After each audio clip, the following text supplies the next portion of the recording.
Hi friends, welcome to Arunai kitchen. இன்றைக்கி நம்ம கிச்சனில் வாழைத்தண்டு கூட்டு எப்படி செய்யுதுன்னு தான் பார்க்க போகிறோம்.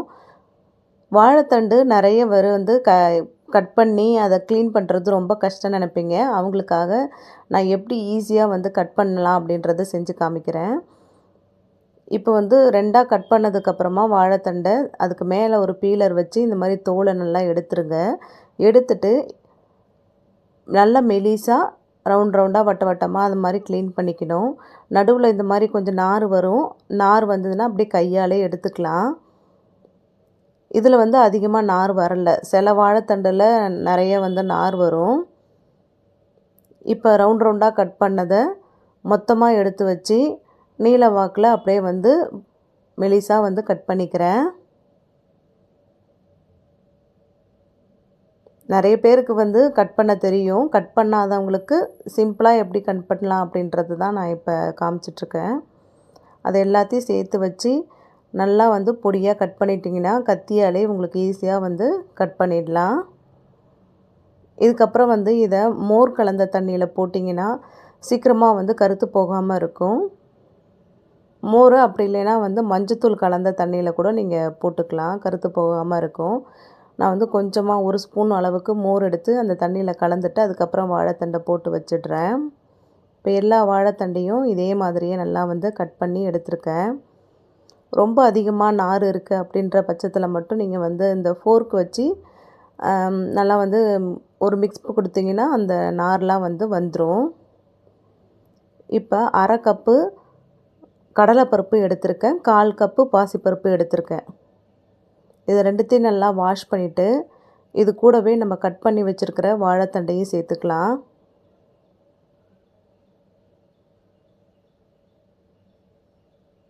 எல்லா வாழைத்தண்டையும் சேர்த்ததுக்கப்புறமா இதில் ஒரு 1/2 ஸ்பூன் அளவுக்கு மஞ்சத்தூள் சேர்த்துக்கிறேன். சேர்த்துட்டு இந்த வாழைத்தண்டுக்கு தேவையான அளவு உப்பை இப்பயே சேர்த்துடலாம். உப்பு சேர்த்ததுக்கப்புறமா இந்த வாழைத்தண்டு முழுகிற அளவுக்கு தண்ணி சேர்த்துக்கிறேன். அதிகமாக தண்ணி சேர்த்துற வேண்டாம். இந்த வாழைத்தண்டு முழுகிற அளவுக்கு தண்ணி சேர்த்தா போதும். நல்லா கலந்து விட்டுட்டு குக்கரை மூடி போட்டுட்டு ஒரு 3 விசில் மட்டும் வேக வச்சு எடுத்துக்கோங்க. 3 விசில் போதும். அதிகமாக விட்டிங்கன்னா பருப்பு எல்லாம் நல்லா குழஞ்சிடும். பருப்பு கொஞ்சம் தெரிகிற மாதிரி இருக்கணும். அதுக்காக தான் 3 விசில் போதும்னேன். இப்போ ஒரு மசாலா அரைச்சிக்கலாம். 3 பச்சை மிளகா, 1 ஸ்பூன் சோம்பு, தேங்காய் கொஞ்சம் எடுத்துருக்கேன். உங்களுக்கு சோம்பு ஃப்ளேவர் பிடிக்கல அப்படி இல்லைன்னா நீங்கள் சீரகம் கூட எடுத்துக்கலாம். ஆனால் சோம்பு சேர்த்து செஞ்சிங்கன்னா ரொம்பவே நல்லா சூப்பராக இருக்கும். ஒரு டிஃப்ரெண்ட்டான டேஸ்ட்டு கிடைக்கும். அதுக்காக தான் நான் இன்றைக்கி சோம்பு சேர்த்துருக்கேன்.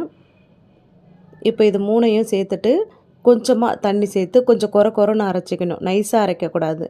கொஞ்சம் கொரன்னு அரைச்சிங்கன்னா கூட்டு நல்லா டேஸ்ட்டாக இருக்கும்.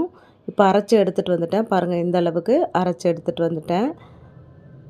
இப்போ குக்கரில் ஸ்டீம்லாம் போனதுக்கப்புறம் ஓப்பன் பண்ணி பார்க்குறேன். பருப்பு பாருங்கள், நல்லா தெரிகிற அளவுக்கு வெந்திருக்கு. அந்த அளவுக்கு இருந்தால் போதும். வாழைத்தண்டு சீக்கிரமாகவே வெந்துடும். இந்த பருப்பு முழுசாக அப்படியே தெரியணும். அப்போ தான் நல்லாயிருக்கும் கூட்டு.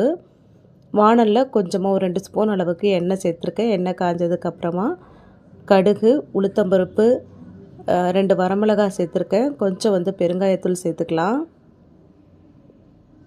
நான் ஒரு சின்ன வெங்காயம் ஒரு 5லேருந்து ஒரு 6 சின்ன வெங்காயம் எடுத்திருக்கேன். நீங்கள் சின்ன வெங்காயம் இல்லைனா பெரிய வெங்காயம் கூட நல்லா பொடியாக கட் பண்ணி சேர்த்துக்கோங்க. சேர்த்துட்டு ஒரு 2 நிமிஷம் மட்டும் வதக்கிக்கலாம்.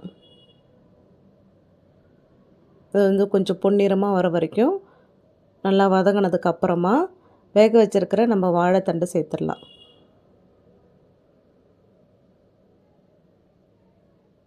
வாழைத்தண்டை சேர்த்துடுறேன். வாழைத்தண்டை சேர்த்ததுக்கப்புறமா நல்லா கலந்து விட்டுட்டு அரைச்சி வச்சுருக்கிற தேங்காய், சோம்பு, பச்சை மிளகாய் இது 3ஐயும் சேர்த்துக்கலாம். இப்போ இந்த பேஸ்ட்டை சேர்த்துட்டு தண்ணி போதுமான்னு பார்த்துக்கோங்க. நிறைய தண்ணி விட வேண்டாம். நான் இன்றைக்கி தண்ணி எதுவும் சேர்க்கலை. இப்போ இந்த தண்ணியே போதும். நல்லா வெந்ததுக்கப்புறம் நல்லா கூட்டு கெட்டியாகிடும். உங்களுக்கு வேணும்னா கொஞ்சமாக தண்ணி சேர்த்துக்கலாம்.